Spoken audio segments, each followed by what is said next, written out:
नमस्कार बच्चों। हमने पार्ट 1 के वीडियो में हमने 5 क्वेश्चन सॉल्व कर लिए थे। उसमें हमारा ये क्वेश्चन अधूरा रह गया था, तो इसमें क्या करते हैं, हम ये क्वेश्चन को पूरा करने की कोशिश करते हैं।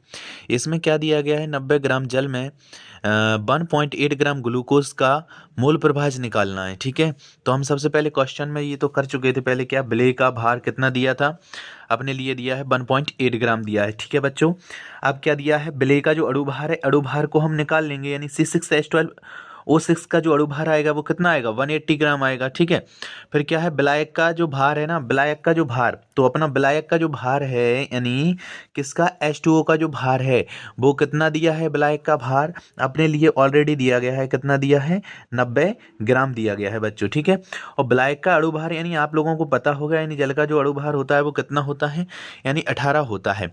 यानी अब विलेय के मोल निकालने हैं अपने लिए, तो विलेय के मोल का जो सूत्र होता है वो क्या होता है, विलेय का भार ग्राम में, यानी वो विलेय का अणु भार होता है। ठीक है, विलेय का भार यानी किस में दिया है, ग्राम में दिया है, तो विलेय का भार कितना है, ऊपर 1.8 दिया है। ठीक है, 1 पॉइंट कितना दिया है, 8 दिया है। ठीक है, और नीचे क्या दिया हुआ है, अपना विलेय का अणु भार, यानी विलेय का जो अणु भार है वो कितना है, 180 ग्राम आ गया। ठीक है, अब क्या करेंगे, यहाँ पे ये पॉइंट लगा एक अंक बाद, तो एक जीरो बढ़ जाएगा नीचे, और इसको काटेंगे, 18 एकम 18 और 18 एकम 18, यानी नीचे कितना आ जाएगा, 2 जीरो, यानी 1 2, तो 2 जीरो आ गए हैं, तो 2 अंक बाद क्या लगा देंगे, दशमलव। एक ऊपर दिया ही है तो एक हो जाएगा और एक जे हो जाएगा, तो इसके बाद क्या लग जाएगा, दशमलव, यानी जे आ जाएगा Na का मान, यानी Na क्या है, विलेय के मोलों की संख्या, यानी कितना आ जाएगा, इतना आ जाएगा, 0.1 मोल आ जाएगा। ठीक है, इसी प्रकार से हम क्या करेंगे, विलायक के मोलों को निकाल लेंगे, यानी विलायक के मोलों का सूत्र भी वही होगा। ऊपर आ जाएगा विलायक का भार, किस में आ जाएगा, ग्राम में, और विलायक का अणु भार। तो विलायक का जो भार दिया है, विलायक का भार कितना दिया है, अपना 90 दिया गया है बच्चों। और क्या दिया है, विलायक का जो अणु भार निकाला है अपन ने वो कितना है, 18 है, तो इसको काटेंगे, 18 पंचे कितना होता है, 90, यानी कि कितना आ जाएगा, 5 मोल आ जाएगा। ठीक है, इसी प्रकार से कुल मोल निकालेंगे, यानी Na और Nb की वैल्यू निकालेंगे, तो यानी यहाँ पे क्या दिया है, Na का मान कितना दिया है, 0.01 मोल, और जे कितना दिया है, 5 मोल दिया है। इसको हम जोड़ेंगे तो ये कितना हो जाएगा, 5.01 हो जाएगा। कितना हो जाएगा, 5.01 हो जाएगा। तो इसी प्रकार से हम आगे क्या करेंगे, जो Na यानी विलेय के मोल प्रभाज निकालने हैं, क्या निकालने हैं, विलेय के मोल प्रभाज निकालने हैं। तो विलेय के मोल प्रभाज यानी Na की वैल्यू कितनी दी है अपने लिए, यहाँ पे दिया है 0.01 दिया, और कुल कितना आ गया है, अपना आ गया 5.01 आ गया है, यानी इतना आ चुका है। अगर हम इसको इससे डिवाइड करेंगे तो इसकी जो वैल्यू आएगी वो आएगी 0.0019996 समथिंग आएगी। तो इसका ऑप्शन अपना क्या हो जाएगा, यानी तीसरा ऑप्शन हो जाएगा 0.0019। ठीक है, इसका आंसर यही है बच्चों। Thank you. अगला क्वेश्चन देखिएगा बच्चों, इसमें कहा गया है, एक मोलल जलीय विलयन में विलेय का मोल प्रभाज कितना है। यानी इसमें डायरेक्ट हम कर सकते हैं, यानी जल का जो भार होता है वो कितना है, कितना होता है, 18 होता है, जबकि कितना विलेय का विलयन में पूछा गया है, जलीय विलयन में हमने मान लिया कितना, 1000 ml इसमें। ठीक है, कितना मान लिया, 1000 ml। ठीक है, अब इसको क्या करेंगे, डिवाइड कर देंगे, तो ये 1 2 3 अंक बाद आ जाएगा, यानी कितना हो जाएगा, 8 दिया है और 1 दिया है और 0 दिया है। ठीक है, 1 2 3 अंक बाद दशमलव लगा दो, तो यहाँ पे दशमलव लग जाएगा, डायरेक्ट हम निकाल सकते हैं यहाँ से। ठीक है, इसका आंसर क्या हो जाएगा, ऑप्शन 4 हो जाएगा बच्चों।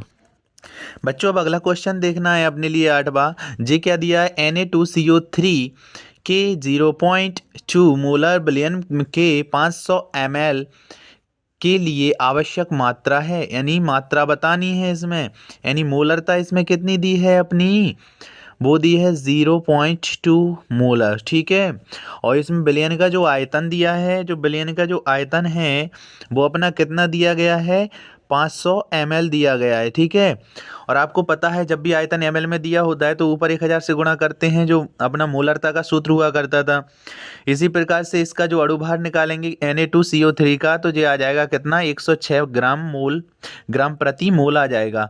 अपन ने विलेय की क्या निकालनी है, मात्रा, जिसको हम क्या बोलते हैं, स्मॉल w बोलते हैं। ठीक है, और मोलरता का जो सूत्र होता है वो क्या होता है, small w into 1000 upon MW क्या होता है, इसका जो विलेय का जो अणुभार होता है वो अपना जो यहाँ पे आ चुका है क्या MW, ठीक है, जो कितना है 106 ग्राम प्रति मोल दिया गया है। ठीक है बच्चों, अब यहाँ पे अपनी जो मोलरता जो दी हुई है वो कितनी है 0.2 दिया है। ठीक है, और इसमें अपन ने W की वैल्यू निकालनी है, यहाँ पे 1000 दिया गया है और क्या दिया है MW की वैल्यू कितनी है, ये है 106 और गुणा यहाँ पे जो आयतन है ml में दिया है जो कितना है 500 है।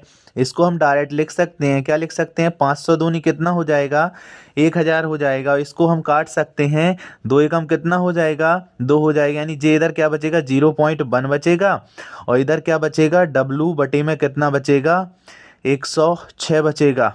अब इसको क्या करेंगे, इसका त्रियक गुणा करेंगे तो डायरेक्ट आ जाएगा W बराबर इसका गुणा इधर हो जाएगा तो यानी इसका करेंगे तो वही की वही आएगा, यानी इसको मान लो आप क्या है जो यहाँ पे है इधर जो पॉइंट हटाएंगे तो 0 बढ़ जाएगा, एक का गुणा करेंगे तो क्या हो जाएगा 106 हो जाएगा और एक जो 0 है तो एक अंक बाद इसमें दशमलव लगा दीजिए, यानी W की वैल्यू जो मात्रा आ गई है क्वांटिटी कितनी है 10.6 ग्राम आ जाएगी। कितनी आ जाएगी 10.6 ग्राम, यानी इसका आंसर क्या हो जाएगा फोर्थ हो जाएगा। ठीक है बच्चों, क्या हो जाएगा फोर्थ हो जाएगा। ठीक है, देखो बच्चों अब अगला क्वेश्चन देखिएगा, इसमें क्या कहा गया है, यानी यूरिया के एक जलीय विलयन की मोललता कितनी है 4.4 मोल प्रति केजी है और क्या विलयन में यूरिया का मोल प्रवाह क्या है ये बताना है। तो यहाँ पर विलयन की जो मोललता यानी स्मॉल m कितना दिया गया है 4.44 मोल प्रति केजी है। तो चूंकि हम क्या करेंगे यहाँ पे 1 किलोग्राम विलायक के जो मोल है यानी भी मान लिया हमने विलायक के मोल को 4.4 मोल का यूरिया के बराबर हमने इसको मान लिया है। तो क्या है जल के मोल निकालेंगे, यानी इसको मान ले रहे हैं हम Na। ठीक है, तो यानी 1000 ग्राम प्रति, यानी कितना होता है जल का जो भार होता है वो होता है 18। ठीक है, तो ग्राम से ग्राम कट जाएगा, ऊपर जाएगा मोल, तो इसको हम भाग देंगे तो ये आ जाएगा 55 पॉइंट कितना 5 मोल आ जाएगा। ठीक है, और कुल अब मोल निकालने हैं तो यानी Na की वैल्यू कितनी आ गई है अपनी 55.55 आ गई है और Nb की कितनी दी है 4 पॉइंट कितना दिया है 44 दिया गया है। ठीक है, और इसको हम ऐड करेंगे तो जो हो जाएगा 59.99 हो जाएगा। तो यहाँ पे निकालना क्या है हमें, यानी मोल निकालना है विलयन में यूरिया के मोल प्रवाह निकालना है, विलयन में यूरिया का मोल प्रवाह, विलयन में यूरिया का मोल प्रवाह। ठीक है, यूरिया का मोल प्रवाह निकालना है तो अपने लिए जे बताइए कितना दिया गया है, पूरा Nb लिखेंगे सूत्र में और इधर लिखेंगे Na प्लस का Nb लिखेंगे तो ऊपर क्या दिया है 4.44 दिया है और कुल कितना है अपना 59.99। अगर हम इसको काटेंगे कितना आ जाएगा, ये आ जाएगा लगभग 0.074 आ जाएगा। ठीक है, इतना ए आ जाएगा। तो ए अपना किस ऑप्शन में दिया गया है बच्चों, ए अपना है पहले ही ऑप्शन में, तो इसका आंसर क्या हो जाएगा ए ऑप्शन हो जाएगा बच्चों। अगला क्वेश्चन देखिएगा बच्चों, इसमें 10वां क्वेश्चन है, इसमें कहा गया है H3PO4 के 1 मोलर विलयन की नॉर्मलता क्या होगी। तो हम लिखेंगे, हम जानते हैं कि नॉर्मलता बराबर क्या होता है, नॉर्मलता बराबर होता है क्या मोलरता, क्या होता है मोलरता गुणा n यानी जो भी कारक काम करेगा n की जगह। ठीक है, जे हो जाएगा।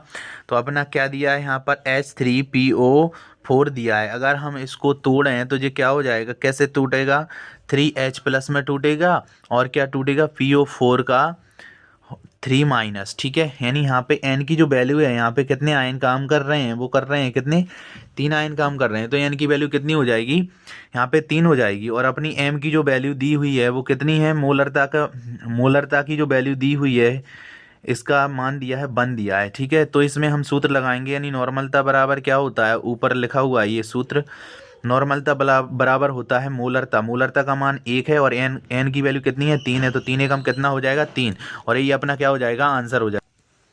अगला क्वेश्चन देखिएगा बच्चों, इसमें दिया गया है 5 लीटर 2 मोलर NaOH विलयन बनाने के लिए कितने NaOH मोल आवश्यक होंगे। तो इसमें हम क्या करेंगे, सबसे पहले लिखेंगे हल, क्या लिखेंगे हल लिखेंगे, ठीक है। और फिर लिखेंगे क्या, दिया है, क्या लिखेंगे, दिया है, ठीक है। और इसमें क्या करेंगे, जो दिया है तो इसमें लिखेंगे बिलियन का जो आयतन है, क्या है, बिलियन का आयतन, बिलियन का आयतन, ये क्या होता है, V4 होता है, ठीक है। कितना दिया है, 5 लीटर दिया है, कितना दिया है, 5 लीटर दिया है, ठीक है, अपने लिए। तो 5 लीटर दिया है। अब क्या करेंगे हम, और मोलरता का मान दिया गया है अपने लिए, कितना दिया है, मोलरता, यानी जी इस कैपिटल M का जो मान दिया है यानी 2M दिया है, ठीक है। तो इसमें मोलों की संख्या बतानी है, क्या बतानी है, मोलों की संख्या बतानी है, मोलों की संख्या बतानी है, ठीक है। मोलों की संख्या यानी N बताना है। तो मोलरता बराबर होता है विलेय के मोल बटे आयतन। मोलरता बराबर क्या होता है, मोलरता बराबर होता है सूत्र एक, विलेय के मोल बटे में आयतन होता है, क्या होता है, आयतन होता है, क्या होता है, आयतन। और आयतन जी काय में दिया है, अपना लीटर में दिया है, ठीक है। तो यहाँ पे हम मोलरता की जगह कितना लिख देंगे, 2 लिख देंगे, और जो विलेय के मोल दिए हैं उसकी संख्या n मान ली हमने, और ये कितना है अपना, 5 है, कितना है, 5 है। तो यहाँ से इसका त्रिया गुणा कर देंगे तो ये कितना आ जाएगा, 5 दूनी 10 आ जाएगा, कितना आ जाएगा, 5 दूनी 10 आ जाएगा। तो इसका कौन सा ऑप्शन हो जाएगा, ऑप्शन हो जाएगा पहला, ठीक है। अब देखिएगा अगला क्वेश्चन क्या है अपना, पृष्ठों की इकाइयाँ बतानी है, क्या बतानी है, इसमें इकाइयाँ बतानी है, यानी मोलरता बतानी है, क्या बतानी, मोलरता की इकाई बतानी है अपने लिए, मोलरता। पहली बात तो इसको प्रदर्शित किससे करते हैं, अगर मोलरता जो दिया है, मोलरता को अपन करते हैं कैपिटल M से प्रदर्शित, और इसकी इकाई की हम बात करें मोलरता की तो इसकी होती है मोल प्रति लीटर होती है, क्या होती है, मोल प्रति लीटर होती है, ठीक है। और अगर हम बात करें मोललता की, किसकी बात कर रहे हैं, मोललता, ललता, तो इसको करते हैं हम स्मॉल m से प्रदर्शित, किससे करते हैं, स्मॉल m से। और इसकी जो इकाई होती है वो मोल प्रति किलोग्राम होती है, क्या होती है, मोल प्रति किलोग्राम होती है। इसी प्रकार से हम नॉर्मलता की बात करें, नॉर्मलता को हम कैपिटल N से प्रदर्शित करते हैं, और इसकी जो इकाई होती है वो होती है ग्राम प्रति लीटर होती है, क्या होती है, ग्राम प्रति लीटर होती है। इसी प्रकार से हम फॉर्मलता की बात करें तो फॉर्मलता को इस कैपिटल F से प्रदर्शित करते हैं, इसकी जो इकाई होती है वो होती है ग्राम प्रति लीटर होती है बच्चों, क्या होती है, ग्राम प्रति लीटर होती है। अब अगला सवाल देखना है, अगला क्वेश्चन देखिएगा बच्चों, इसमें दिया है 36 ग्राम जल और 46 ग्राम एथिल अल्कोहल के मिश्रण में जल का मोल प्रभाज क्या होगा, ठीक है। ये ऑप्शन दिए गए हैं तो हम लिखेंगे पहले जल का द्रव्यमान कितना दिया है, 36 ग्राम, और फिर एथिल अल्कोहल का जो द्रव्यमान दिया गया है वो कितना है, 46 ग्राम दिया है। जल का मोलर द्रव्यमान वैसे कितना होता है, H2O का निकालेंगे तो कितना हो जाएगा, 18। इसी प्रकार से एथिल अल्कोहल का जो मोलर द्रव्यमान हम निकालेंगे तो कितना हो जाएगा, 46 ग्राम प्रति मोल हो जाएगा। अब यहाँ पे जल के मोलों की संख्या निकालनी है, क्या निकालनी है, जल की मोलों की संख्या। तो सबसे पहले इसका जो मोलों की संख्या यानी इसका भार कितना दिया है जल का, 18 ग्राम दिया है, और इसका मोलर द्रव्यमान कितना दिया, जी कितना दिया, 36 दिया है, और मोलर द्रव्यमान कितना है, 18 है। तो 18 से भाग देंगे हम, 18 दूनी 36, यानी कितना आ जाएगा जी, 2 मोल आ जाएगा, यानी कि वैल्यू कितनी आ जाएगी, 2 मोल आ जाएगी, कितनी आ जाएगी, 2 मोल आ जाएगी, ठीक है। इसी प्रकार से एथिल अल्कोहल के मोलों की संख्या हम निकालेंगे तो इसमें कितना दिया है, 46 दिया है, और ये भी कितना था अपना, 46 था। तो 46 एकम 46 यानी ये कितना हो जाएगा, 1 मोल हो जाएगा, ठीक है। अब यहाँ पे निकालना क्या है हमारे लिए, जल के मोल प्रभाज निकालना था, क्या, जल का मोल प्रभाज निकालना है, क्या निकालना है, जल का जो मोल प्रभाज है यानी Na का जो मान निकालना है हमारे लिए, यानी जल का जो मोल प्रभाज अपना जो आया है, कितना आया है, 2 आया है, कितना आया है, 2 आया है। और कुल मोल क्या हो जाएगा, Na प्लस NB यानी 2 और 1 कितना हो जाएगा, 3 हो जाएगा, यानी 2/3 यानी इसका हम इससे भाग देंगे तो पॉइंट टीचिंग कितना हो जाएगा, 18 ऐसा आ जाएगा, लगभग में इतना आ जाएगा, 0.667 आ जाएगा, ठीक है। तो इसकी वैल्यू जो कितनी दी है, ये एक ऑप्शन में दिया गया है पहले में, यानी 0.667 दिया हुआ है, ठीक है। अब अगला क्वेश्चन देखो, जी क्वेश्चन देखना है 14 वाला, ठीक है। इसमें 5 मिलीग्राम NaCl प्रति लीटर कितना होता है, ठीक है, इसको निकालना है, ठीक है। तो हमने कहा विलेय का जो अणु भार है, यानी सॉरी विलेय का जो भार दिया गया है यानी डब्लू, डब्लू बराबर कितना 5 मिलीग्राम दिया है, कितना दिया है 5 मिलीग्राम। अगर हम मिली को हटाएंगे यहाँ पे मिली में चेंज करेंगे तो क्या हो जाएगा 5 गुणा 10 की घात माइनस का 3 ग्राम लिख देंगे, ठीक है इसको।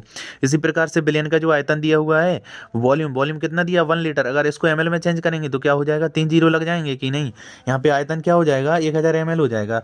तो ppm में हमें चेंज करना है इसको, ठीक है। तो ppm पार्ट्स पर मिलियन, ठीक है। ppm बराबर क्या होता है अपना, जे होता है क्या, विलेय का भार, विलेय का भार बटे विलयन का आयतन गुणा 10 की घात कितना होता है 6 होता है। और हम ppm की जो बराबर यानी विलेय का भार यानी W, W W small W का मान दिया है 10 गुणा कितना दिया है माइनस का कितना दिया है 3 ग्राम दिया हुआ है, ठीक है बच्चों। और क्या है नीचे जो आयतन है वो ml में कितना दिया है 1000 दिया हुआ है, इधर क्या है 10 की घात कितना है 6 है। हम क्या करेंगे 5 गुणा 10 की घात माइनस का, ये 3 था और ये 3 प्लस का होगा तो ये ऊपर आ जाएगा, तो ये काय का हो जाएगा माइनस का, ये हो जाएगा कितना 6 और ये 10 की घात प्लस का 6। देखो गुणा में घातें क्या होती हैं जुड़ती हैं, तो ये माइनस का 6 और ये प्लस का कितना हो जाएगा 6, इससे ये कट जाएगा यानी 0 हो जाएगा, 10 की घात 0, इसकी वैल्यू कितनी हो जाएगी 1 हो जाएगी। तो ओनली कितना आ जाएगा 5 आ जाएगा, कितना आ जाएगा 5 ppm आ जाएगा। तो ये बताइए इसका आंसर कौन से ऑप्शन में दिया गया है, ये दिया है पहले ऑप्शन में, ठीक है बच्चों। देखो बच्चों ये क्वेश्चन देखिएगा, इसमें कहा गया है 8 ग्राम NaOH 450 ml विलयन में घुला है, विलयन की मोलरता क्या है। तो विलयन की क्या बतानी है अपने लिए, मोलरता बतानी है। तो सबसे पहले हम लिखेंगे हल, क्या लिखेंगे हल, पहले लिखेंगे क्या है दिया है, क्या लिखेंगे दिया है, ठीक है बच्चों। अब इसमें जो दिया है तो सबसे पहले अपन लिखते हैं छोटा डब्लू, छोटा डब्लू यानी स्मॉल डब्लू, स्मॉल डब्लू की वैल्यू जो सबसे कम है कितनी दी है सबसे कम अपने लिए दिया गया है बच्चों कितना 8 ग्राम दिया गया है। तो हम स्मॉल डब्लू की वैल्यू आ गई ये वाली, ठीक है, यानी विलेय की जो मात्रा आ गई है, ठीक है। अब यहाँ पे क्या दिया है आयतन दिया है, तो लिखेंगे विलयन का जो आयतन है, क्या लिखेंगे विलयन का आयतन, विलयन का आयतन, क्या लिखेंगे विलयन का आयतन, आयतन यानी जो क्या दिया है भी दिया है भी, यानी इसकी वैल्यू कितनी दी है आयतन, ये दिया है अपना 450 ml में दिया है, ठीक है जी, आयतन ml में दिया है। और अपने लिए क्या निकालना है, अब निकालना है MW यानी मोलर द्रव्यमान निकालना है, NaOH का मोलर द्रव्यमान निकालना है, मोलर द्रव्यमान, मोलर द्रव्यमान। इसको हम क्या मानते हैं बताओ बच्चों, इसको हम मानते थे क्या MW मानते थे, क्या मानते थे हम MW मानते थे। तो MW NaOH यानी Na की वैल्यू कितनी है बाहर कितना है 23, O का मान कितना है 16 और 1 जे हो जाएगा कितना 17, तो टोटल कितनी आ जाएगी अपनी जे हो जाएगी कितनी 40 हो जाएगी, वैल्यू कितनी हो जाएगी 40। तो अपने लिए क्या निकालना है M निकालना है, ठीक है। तो कैपिटल M बराबर एक सूत्र होता है स्मॉल w गुणा, अगर आयतन ml में दिया हो तो ऊपर करते हैं 1000 से गुणा, और इधर दिया है MW गुणा अपन में क्या भी, और भी जी काय में होना चाहिए ml में होना चाहिए, तब ऊपर अपन गुणा कर देते हैं 1000 से। छोटे w की वैल्यू कितनी है 8 और ये कितना हो जाएगा 1000, और बटी में MW को मान अपना कितना दिया गया है 40 दिया गया है, और इसकी वैल्यू जो कितनी दी है 400 कितनी दी है ये 50 दी गई है, ठीक है बच्चों।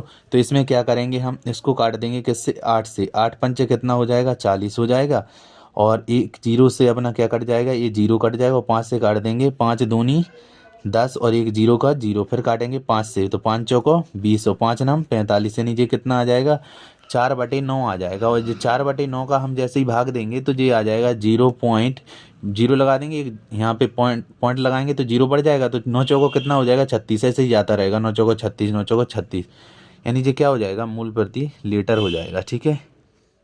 तो कितना आ जाएगा अपना 0.4 यानी जे आ जाएगी, ठीक है, ये हो जाएगा इसका आंसर। अगला क्वेश्चन देखिएगा बच्चों, ये 16वां क्वेश्चन है। 12 ग्राम यूरिया को 1 लीटर जल में घोला गया है, तो 68.4 ग्राम सुक्रोज को 1 लीटर जल में घोला गया। यूरिया विलयन के वाष्प दाब का आपेक्षिक अवनमन क्या होगा। तो हम इसको कैसे करेंगे बच्चों, तो इसमें क्या करेंगे सबसे पहले हम लिखेंगे हल, क्या लिखेंगे हल यानी सॉल्यूशन लिखेंगे, ठीक है, क्या लिखेंगे बच्चों सॉल्यूशन, ठीक है। अब इसमें हम क्या करेंगे यानी जो वाष्प दाब होता है, यानी जो वाष्प दाब में जो अवनमन होता है वो समानुपाती होता है डायरेक्ट किसके विलेय के मोल के, किसके होता है विलेय के मोल के, क्या होता है विलेय के मोल के होता है, ठीक है। वाष्प दाब में अवनमन तो क्या होता है विलेय के जो मोल होते हैं, यानी यूरिया का अपन मोल निकालेंगे, क्या यूरिया का मोल यानी अणुभार बटे क्या होता है जे हो गया W/M हो जाएगा इसका सूत्र, ठीक है। दिया कितना है अपने लिए, ये दिया है 12 ग्राम, और यूरिया का भार कितना होता है अपन मान ले रहे हैं 60, कितना मान ले रहे हैं 60। इसी प्रकार से इसका मान ले रहे हैं W/M, इसका कितना दिया गया है 68 पॉइंट, कितना दिया गया है 4 दिया गया है। और आपको पता है सुक्रोज या ग्लूकोज का सूत्र वही होता है, तो इसको हम भाग देंगे तो कितना आ जाएगा 300, सॉरी ये कितना आ जाएगा इसका, अगर बाहर निकालेंगे हम तो 342 आ जाएगा, ठीक है। आप निकाल के देख सकते हैं C6H12O6 का, ठीक है इसका। और ये है यूरिया यानी NH2CONH2, नहीं आप ये सोचो कि 60 कहाँ से लिख दिया, इनका जो भार निकाला है वो कितना आया है 60, और इसका जो भार निकाला है वो कितना आया है, इतना आया है। इसको हम काटेंगे तो कि 12 एकम 12, 12 पंचे 60 हो जाएगा बच्चों। तो इसका यानी ये क्या हो जाएगा, यानी इसका भाग देंगे तो 5 दूनी 10, यानी ये पॉइंट लगा के इधर यहाँ पे एक जीरो बढ़ाएंगे तो पॉइंट लग जाएगा, 5 दूनी कितना हो जाएगा 10 हो जाएगा। ये हटाएंगे तो यहाँ पे क्या हो जाएगा, जीरो बढ़ जाएगा बच्चों। और हम क्या करेंगे आगे, अब जैसे इसको काटेंगे 2 दिया 6 और 2 चौको 8 और 2 दूनी 4, इसको काटेंगे 2 एकम 2, 2 7 14, 2 7 कितना हो जाएगा 2 एकम 2 हो जाएगा, 2 7 14 हो जाएगा, और 2 एकम फिर से कितना हो जाएगा 2 हो जाएगा, ठीक है। और जे जीरो का अपना जीरो चल रहा है बच्चों, जे 171 दूनी जे होता है, ठीक है। और बटे में कितना चल रहा है 171 एकम 171, बटे में कितना है 10। अगर हम 2/10 को हम देखें तो एक जीरो है तो एक अंक बाद दशमलव लगा लो इधर, ठीक है। यानी जे 0.2 इसका आ गया यूरिया का, और सुक्रोज का भी कितना आ गया यानी 0.2। यानी जे क्या है वाष्प दाब का अपेक्षित अवनमन क्या होगा, यानी क्या होगा जी बराबर हो जाएगा, यानी सुक्रोज विलयन के क्या हो जाएगा बराबर हो जाएगा। देखो विलयन के बराबर हो जाएगा, ना कि इसका दोगुना, ना कम होगा ना अधिक होगा, क्या हो जाएगा बराबर हो जाएगा, ठीक है बच्चों। ये समझ में आ गया होगा आई होप आपको। देखो बच्चों अगला क्वेश्चन देखते हैं। इसमें कहा गया है मिश्रण में ए और बी घटक ऋणात्मक विचलन प्रदर्शित करते हैं, ठीक है। तो इसमें क्या है, हमें दो अंतर होते हैं, एक आदर्श विलयन और एक अनादर्श विलयन। जो राउल्ट के नियम का पालन करते हैं वो आदर्श विलयन होता है, जो राउल्ट के नियम का पालन ना करें वो क्या होता है अनादर्श विलयन होता है। इसी प्रकार से धनात्मक विचलन और ऋणात्मक विचलन में भी अंतर होता है। जैसे साम्य अवस्था होती है, साम्य अवस्था पर ये क्या होता है, जो हीट होती है यानी एंथैल्पी, जो क्या होता है जे साम्य अवस्था पर अगर है तो ये क्या होगा, ये जीरो से बड़ा होगा, ठीक है। जो डेल्टा एच का जो मान होगा वो जीरो से क्या होगा बड़ा होगा, इसलिए ये क्या होगा पॉजिटिव होगा। अगर ये ऋणात्मक विचलन में हम देखें इसी प्रकार से, अगर ये साम्य अवस्था पर है तो क्या होगा यहाँ पर जीरो से ये क्या हो जाएगा छोटा हो जाएगा, यानी जीरो यहाँ पर बड़ा हो जाएगा, और ये क्या हो जाएगा निगेटिव का हो जाएगा, ठीक है। इसी प्रकार से अगर हम देखें अगर साम्य अवस्था में नहीं है तो ये तो क्या होगा, ये आयतन होता है ना, आयतन वो जीरो से क्या हो जाता है बड़ा हो जाता है। इसी प्रकार से ऋणात्मक में देखें हम, जो आयतन क्या होता है वो छोटा हो जाता है किससे, जीरो से, ठीक है। अगर हम इसमें देखें ए और ए के बीच में जो बल लग रहा है, या फिर बी और बी के बीच में जो बल लग रहा है, यानी इन दोनों को ए और बी के बीच में जो बल लगता है ना वो इससे जे इन दोनों का जो अधिक होता है, ठीक है, जो बल लगता है। अगर इन दोनों में यानी जे क्या होगा इससे ये प्रबल होगा, ठीक है, और इससे ये क्या होगा दुर्बल होगा। इसी प्रकार से यहाँ पे ए और बी के बीच में जो बल लग रहा है और बी और बी के बीच में जो बल लग रहा है, ठीक है।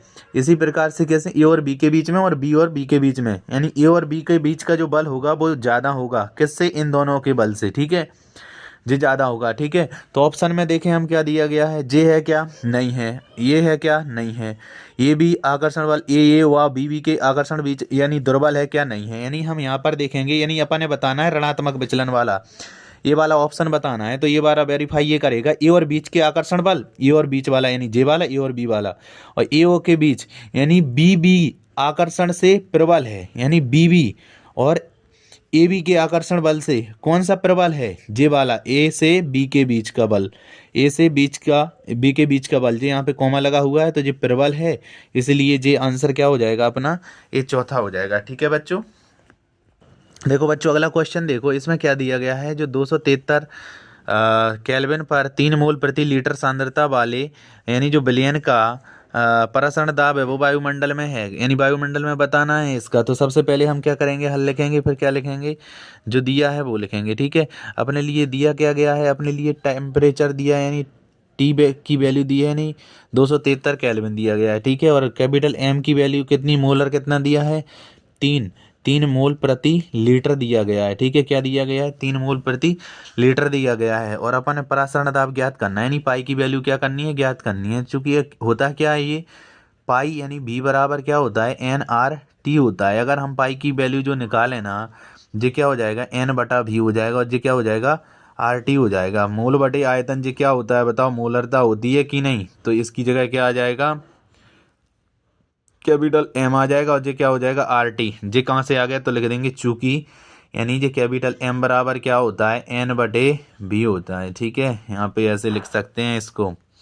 ठीक है, तो अब पाई की वैल्यू, M की वैल्यू जो कितनी दी गई है अपने लिए 3 दिया गया है, और R की वैल्यू डायरेक्ट याद रखनी है आपको, डायरेक्ट होती है 0.205, और तापमान कितना दिया है 273 एटमॉस्फेयर। ठीक है, एटमॉस्फेयर। ठीक है, अब क्या करेंगे, अगर हम इसका मल्टीप्लाई करेंगे तो ये हो जाएगा 67.1 एटमॉस्फेयर के बराबर आ जाएगा, एक वायुमंडलीय दाब के बराबर आ जाएगा। तो इसमें देखना है ऑप्शन कौन सा है, ये पहला ही वाला मैच कर गया, तो आंसर क्या हो जाएगा पहला हो जाएगा। ठीक है बच्चों, देखो बच्चों अगला क्वेश्चन दिया गया है, निम्न में से किसका पराशर दाब सबसे कम होता है, यानी KCl होगा। तो ये तो वैसे ही पराशर दाब देखो कैसे निकालते हैं, इसका आंसर हो जाएगा क्या, वैसे स्वर्ण विलयन हो जाएगा। यानी यहाँ पे हम देखेंगे एक जे क्या ले लिया हमने, पात्र ले लिया। ठीक है, और ये बना हुआ बीच में लगा हुआ है, इसमें अर्धपारगम झिल्ली लगी हुई है। क्या लगी हुई है, अर्धपारगम झिल्ली लगी हुई है, और यहाँ पर ये भरा हुआ है। ठीक है, ब्लेबलायक। ठीक है, अब ये विलयन भरा हुआ है। अब इसमें क्या होता है, जो अर्धपारगम झिल्ली है तो इसके कण कुछ इधर आ जाएंगे, इसके कण कुछ इधर आ जाएंगे। ठीक है, इसमें कहा गया है पराशर दाब सबसे कम किसका होता है, तो वो स्वर्ण विलयन का होता है, यानी स्वर्ण विलयन है तो ये यहाँ से सबसे कम होगा, तो ये यहाँ से क्या हो जाएगा, निकल जाएगा कि नहीं, तो इसका हो जाएगा स्वर्ण विलयन। क्या हो जाएगा आंसर, स्वर्ण विलयन हो जाएगा। ठीक है, देखो बच्चों अगला क्वेश्चन देखिएगा, इसमें कहा गया है निम्नलिखित में से कौन सा क्वथनांक में उन्नयन करेगा। यानी क्वथनांक क्या होता है, जो द्रव से क्या किस में बदला है, गैस में बदला है। किस में बदला है बच्चों, गैस में बदला है। तो सीधी बात ये है कि यहाँ पे जो डेल्टा है ना, क्वथनांक यानी क्वथनांक को क्या बोलते हैं हम, बॉइलिंग पॉइंट बोलते हैं। ठीक है, तो यानी आई गुणा क्या हो जाएगा KV हो जाएगा, और यहाँ पे क्या हो जाएगी मोललता। ठीक है, तो यहाँ पे क्या हो जाएगा आई की वैल्यू, यानी यहाँ पे जे समानुपाती हो जाएगी किसके, जे डायरेक्ट सांद्रता के भी समानुपाती होती है। ठीक है, कितनी होती है, आई की वैल्यू डायरेक्ट सांद्रता के समानुपाती होती है। यानी यहाँ पे एक सूत्र होता है, आई बराबर होता है 1 प्लस का N-1 इंटू अल्फा होता है। ठीक है, अब अल्फा क्या होगा यहाँ पे बताओ जल्दी से, अल्फा क्या होगा यहाँ पे नंबर, अगर अल्फा की वैल्यू 1 हुई तो प्रबल विद्युत अपघट्ट है, यानी ये क्या है प्रबल है। अगर 0 हुई तो क्या है यौगिक अघुलनशील है। ठीक है, इसी प्रकार से हमें करना है। ठीक है, अब यहाँ से निकालेंगे हम सबसे पहले क्या, जैसे कि आई की वैल्यू कैसे निकालते हैं बांड ठाप में, इसको तोड़ते हैं, जैसे BaCl2 है। ठीक है, BaCl2 है, यहाँ से अल्फा की वैल्यू 1 कैसे आएगी, सीधी बात ये है कि यहाँ पे जो आई की वैल्यू है उसको हम क्या मानेंगे n, आई की वैल्यू निकालनी है हमारे लिए, तो n की वैल्यू निकालनी है हमें, कैसे आएगा, n की वैल्यू किसके बराबर होगा, आई की वैल्यू के बराबर होगा। ठीक है, इसी प्रकार से BaCl2 है, Ba को कैसे तोल सकते हैं, Ba प्लस Cl2, यानी 2Cl माइनस, Ba प्लस में और Cl काय में माइनस में टूटेगा। ठीक है, तो ये 2 अणु, ये 1 अणु, कितने हैं 3 है, n की वैल्यू कितनी है यहाँ पे 3 आ गई, तो यहाँ पे n का मान 3 रख देंगे, 3 में से 1 गया तो कितना बचेगा 2, 2 रे कितना हो जाएगा 3 हो जाएगा, तो यानी ये कितना हो जाएगा बताइए 3 हो जाएगा। लेकिन इसको ऐसे थोड़ी ना करेंगे हम, सीधी बात ये है यहाँ पे कि जो अल्फ़ा यानी जो दिया गया है ना अल्फ़ा, तो पहला हो जाएगा अपना अल्फ़ा की वैल्यू अगर डायरेक्ट निकालेंगे हम तो क्या हो जाएगी 1, अगर कितनी हो जाएगी 1 हो जाएगी। ठीक है, इसी प्रकार से या फिर यहाँ पे आई की वैल्यू निकालेंगे, पहले में आ जाएगा कितना आ जाएगा अपना 3 आ जाएगा आई गुणा, और इसमें मोलरता का मान कितना दिया है 0.1 दिया है। अगर आई गुणा डायरेक्ट आप तो सी निकाल के देखो, सीधी बात, हमें इससे कोई मतलब ही नहीं है। यानी आई का मान कितना है 3 आ गया था अपना, यहाँ पे कितना आ गया था 2 और 1 3 आ जाएगा, और यहाँ पे मोलरता का मान कितना दिया है अपना, ये बताइए कितना दिया है, हमें उससे मतलब ही नहीं है, इससे मतलब मत रखो आप।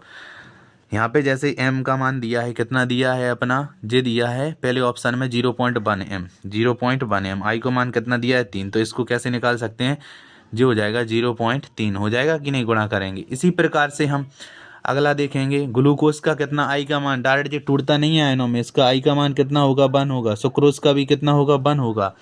ठीक है, आई का मान 1 होगा, यानी तो इसकी वैल्यू कितनी दी है, तो इसका भी कितना हो जाएगा, आई का मान 1 है तो यानी सी का गुणा, यानी ये क्या है मोलरता या सी, तो इसका गुणा करेंगे आपस में, जे भी कितना हो जाएगा 0.1 हो जाएगा, यानी जे कितना हुआ है, पहला हुआ है 0.3 हुआ है, तो जे कितना हो जाएगा 0.2 हो जाएगा। काहे कि आई का मान इसका भी कितना आया, 1 आया, 1 का गुणा इसमें करेंगे तो वही की वही आएगा। ठीक है, इसी प्रकार से हम आखिरी का करेंगे। इसमें अगर MgSO4 minus Mg2 plus SO4 minus, यानी आई की वैल्यू इसकी कितनी है, 2 है, कितनी है, 2 है, तो 2 का गुणा इसमें करेंगे तो 0 पॉइंट कितना हो जाएगा, 4 हो जाएगा, कितना हो जाएगा, 0.4 हो जाएगा। ठीक है, तो 0 पॉइंट कितना हो जाएगा, 4 हो जाएगा। देखो बच्चों, तो इसकी कितनी हो जाएगी, हम इसका गुणा करेंगे, यानी जो इसकी कितनी आ गई थी, आई का मान आ गया था 1 और 1 2, तो 2 दूनी कितना हो जाएगा, 4, यानी 0.4। वैसे इसका आंसर बुक में ये दिया गया है, लेकिन वास्तव में इसका आंसर यही होगा। ठीक है, देखो बच्चों, इस क्वेश्चन में देखिएगा, निम्नलिखित विलयनों में किसका सर्वाधिक प्रसरण दाब है। इसमें दिया गया है KCl। अगर इसको हम घोलेंगे तो जैसे समय अवस्था पर घोल दिया तो ये प्लस माइनस में टूटेगा कि नहीं, बताओ। तो ये के प्लस में टूट जाएगा और Cl किस में टूट जाएगा, माइनस में टूट जाएगा। किस में टूट जाएगा, माइनस में टूट जाएगा। यानी यहाँ पे आई की वैल्यू यानी बांट हाफ देख लेंगे हम, यानी आई की वैल्यू कितनी आ जाएगी, एक आयन जे है और एक आयन जे है, कितने में टूट गया, 2 में टूट गया। और यहाँ पे देखो आई की वैल्यू कितनी है, यानी जे यहाँ पे 3 है और एक जे है, सो कितनी हो जाएगी, जे 4 हो जाएगी। कितनी हो जाएगी, जे 4 में टूट गया। अगर यहाँ पे देखें हम आई की वैल्यू Ba और Cl2, यानी जे Ba 1 में है और जे कितने हैं, 2 हैं, 2 और 1 कितना हो जाएगा, 3। आई की वैल्यू कितनी हो गई, 3। इसी प्रकार से ग्लूकोज टूटता नहीं है, तो जो इसकी कितनी है, 1 है। तो इसमें जो सबसे ज़्यादा वैल्यू आयनों में कौन सा टूटा है, ये टूटा है। तो इसका आंसर क्या हो जाएगा, दूसरा ऑप्शन हो जाएगा, ये वाला हो जाएगा। ठीक है, इसका आंसर। ठीक है बच्चों, अब आगे देखना है। देखो इस क्वेश्चन में क्या है, विलयन में किसका 0.1 मोलर जलीय विलयन निम्नतम हिमांक रखता है। यानी सबसे कम हिमांक कौन रखता है, जिसकी वैल्यू ज़्यादा होगी इसमें आई की, तो वही होगा। ठीक है, हिमांक पूछा है इसमें, तो सीधी बात ये है। इसमें देखें K2 दिया है, K2SO4 दिया है, इसको हम तोड़ेंगे तो ये कैसे टूटेगा, 2K प्लस और जे काय में टूटेगा, SO4 2 माइनस में टूट जाएगा। ठीक है, इसी प्रकार से यहाँ पे 2 अणु इसके और 1 अणु इसका, यानी आई की वैल्यू कितनी हो जाएगी, 3 हो जाएगी। NaCl को हम देखें, NaCl को कैसे तोड़ेंगे, Na प्लस में टूटेगा और Cl काय में टूट जाएगा माइनस में, यानी आई की वैल्यू यहाँ पे कितनी होगा, 1 और 1 कितना हो जाएगा, 2 हो जाएगा। और यूरिया की रही बात भाई साहब, ये टूटता ही नहीं है। ठीक है, तो यूरिया यानी आई की वैल्यू जितनी थी वही रहेगी, यानी जितना था वो उतना ही रहेगा। इसी प्रकार से ग्लूकोज का हो जाएगा, ग्लूकोज का कितना हो जाएगा, आई की वैल्यू कितनी हो जाएगी, 1 हो जाएगी। ठीक है, इसमें इसकी वैल्यू 1 है, इसकी वैल्यू 1 है, इसकी वैल्यू 1 है, इसकी 2। निम्नतम पूछा है, नहीं कम पूछा है, तो आई की वैल्यू अधिक होगी। अगर ज़्यादा पूछता है तो आई की वैल्यू कम वाला आंसर होता है। ठीक है, तो इसमें आई की वैल्यू अधिक किस में है, इसमें है K2SO4 में, तो इसका आंसर भी क्या हो जाएगा, यही हो जाएगा। ठीक है बच्चों, देखो बच्चों इस क्वेश्चन को देखिएगा, सर्वाधिक क्वथनांक प्रदर्शित करने वाले जलीय विलयन कौन सा है। यानी जो ग्लूकोज है, हमने अभी बताया आपको, आई की वैल्यू निकाल लो। इसमें ग्लूकोज कितने एक में टूटेगा, 1/2 है, यानी ये। ठीक है, और जे के है, यानी K प्लस NO3, जे क्या हो जाएगा, K प्लस में जे माइनस में टूट जाएगा। ठीक है, यूरिया है तो जे इसकी 1 2, जे इसकी आई की वैल्यू कितनी आ जाएगी, 2 आ जाएगी। इसमें यूरिया है तो इसकी वैल्यू कितनी आ जाएगी, 1 आ जाएगी। जे Na2 है, यानी इसको तोड़ेंगे 2Na प्लस SO4 2 माइनस में टूट जाएगा, यानी 2 और 1 3 हो जाएगा। यानी आई की वैल्यू कितनी हो जाएगी, यहाँ पे 3 हो जाएगी।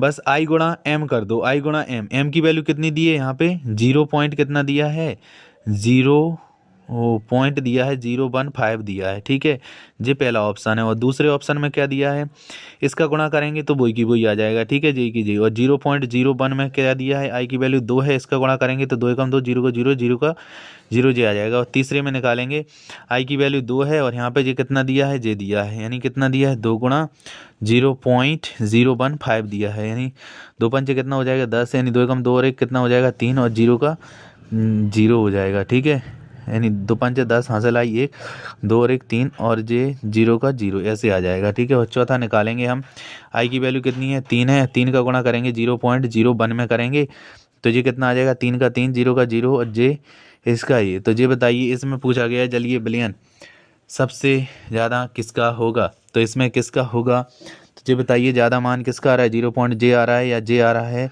या जे आ रहा है, तो इसका आंसर जे हो जाएगा, यानी चौथा ऑप्शन हो जाएगा। ठीक है, आई की वैल्यू वैसे देख लो आप, इसमें आ रही है। ठीक है, ज़्यादा। देखो बच्चों अगला क्वेश्चन देखिएगा आप, अशुद्ध यानी शुद्ध जल की मोलरता क्या होगी। तो इसमें दिया गया है शुद्ध जल की मोलरता, यानी आप हमेशा याद रखना, ऐसे तो होती है 55.55, यानी तो 55.55 5 5 5 आ जाता है, उसको क्या मान लेते हैं, लास्ट में 6 मान लेते हैं। तो इसका आंसर क्या हो जाएगा, मोलरता पूछ रहा है, 55 पॉइंट कितना हो जाएगा, 5-6 मोल हो जाएगा, ठीक है। और आप वो नहीं मानेंगे, कहीं कहीं पे बुकों में दिया रहता है 55 पॉइंट डायरेक्ट 6 दिया रहता है, ये नहीं मानना है, आपको मानना है 55.56 मोल प्रति लीटर मानना है, ठीक है। अगला क्वेश्चन देखिएगा, इसमें क्या कहा गया है, रक्त में घुली कौन सी गैस पर हेनरी का नियम लागू नहीं होगा। किस पर नहीं होगा, ऑक्सीजन पर तो बिल्कुल होगा हेनरी का नियम, क्योंकि बिल्कुल होगा। और जे नाइट्रोजन पर भी होगा और CO2 पर भी होगा। क्यों होगा, क्योंकि अपन ऑक्सीजन लेते हैं तो CO2 छोड़ते हैं, तो बिल्कुल ये तो होगा ही होगा। लेकिन कार्बन मोनोऑक्साइड नहीं होगा, इसका आंसर क्या नहीं होगा, जी नहीं होगा। तो आंसर क्या हो जाएगा, यानी चौथा हो जाएगा, ठीक है बच्चों। अब अगला चैप्टर हम आगे पढ़ेंगे। अभी मुझे लगता है कि आपको शायद ये पसंद आ गया होगा, अच्छा लगा हो तो लाइक ज़रूर कर देना और चैनल को सब्सक्राइब कर देना। थैंक यू दोस्तों, मिलते हैं अगले वीडियो में, तब तक के लिए बाय बाय।